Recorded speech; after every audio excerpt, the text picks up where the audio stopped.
கிறிஸ்துவுக்குள் அன்பான கர்த்தருடைய பிள்ளைகளே, இன்றைய வேத வசனமும் ஜெபமும் சங்கீதங்களின் புஸ்தகம் 34ஆம் சங்கீதம் 2ஆம் வசனம். கர்த்தருக்குள் என் ஆத்துமா மேன்மை பாராட்டும், சிறுமைப்பட்டவர்கள் அதை கேட்டு மகிழுவார்கள். கர்த்தருடைய பிள்ளைகளே, கர்த்தருக்குள் என் ஆத்துமா மேன்மை பாராட்டும். அப்படி என்றால் நாம் கர்த்தருக்குள்ள சந்தோஷப்பட்டு மற்றவர்களிடத்திலே அதை சொல்ல விரும்புவோம்.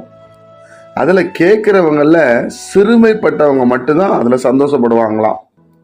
ஒருவேளை எல்லாம் அவங்களுக்கு இருக்குது, எந்த குறையும் இல்லை, அவங்க நம்ம சொல்கிறத என்ன பண்ண மாட்டாங்க, கேட்க மாட்டாங்க, அலட்சியப்படுத்துவாங்க, அசட்டை பண்ணுவாங்க. சிறுமைப்பட்டவர்கள் அதை கேட்டு மகிழ்வார்கள் என்று சொல்லுகிறார். தேவனுடைய பிள்ளைகளே, நாம் கர்த்தருக்குள் மேன்மை பாராட்டுகிறவராய் இருக்க வேண்டும். எப்பவும் எந்த விஷயத்தை பேசினாலும் ஆண்டவரை முன்வைத்து செய்ய வேண்டும். ஆண்டவரை முன்னாடி சொல்ல வேண்டும். இது கர்த்தரால் உண்டானது, அதுதான் சாட்சி. கர்த்தருடைய பிள்ளைகளே, அப்படி நாம் சாட்சி சொல்லி தேவனை மகிமைப்படுத்தும் போது சிறுமைப்பட்ட ஜனம் அதனாலதான் சிறுமைப்பட்டவர்களுக்கு சுவிசேஷம் என்று சொல்லப்பட்டிருக்கிறது. தரித்திரருக்கு சுவிசேஷம் பிரசங்கிக்கப்படுகிறது.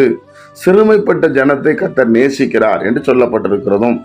அப்போ கர்த்தருடைய பிள்ளைகளாகிய நாம் கர்த்தரை பிரித்து சொல்லும் பொழுது சிறுமைப்பட்ட ஜனம் அதை கேட்டு சந்தோஷப்படுவாங்க. எல்லாம் பூரணமா இருக்கிறவங்க அதை அசட்டை பண்ணுவாங்க, அதை அந்த அளவு காது கொடுத்து கேட்க மாட்டாங்க. அப்போ நீங்க எந்த இடத்துல இருக்கிறீங்க?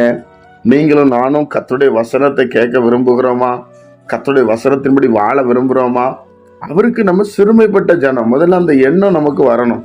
கர்த்தர் வானத்தில் இருக்கிறார், நம் பூமியில இருக்கிறோம், சர்வ சிருஷ்டிக்கு எஜமானர், நாம் குறைவுள்ளவர்கள்ங்கிற எண்ணம் நமக்கு எப்பவுமே இருக்கணும்.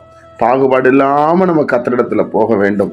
தேவன் நம்மை நேசிக்கிறவராய் இருக்கிறார். ஜெபிப்போமா? பரிசுத்த பிதாவே, உம்முடைய குமாரன் இயேசு கிறிஸ்துவின் நாமத்தில் வருகிறோம். இந்த நாளை நீர் எங்களுக்கு ஆசீர்வதித்து தாரும். உங்களுடைய சமாதானமும் சந்தோஷமும் மனநிறைவு எங்களுக்குள்ள உண்டாகட்டும். கேட்கிற ஒவ்வொரு பிள்ளைகளையும் நீர் ஆசீர்வதியும் மேன்மைப்படுத்தும். கர்த்தராகிய இயேசு கிறிஸ்துவின் மூலம் ஜெபிக்கிறோம் நல்ல பிதாவே, ஆமென்.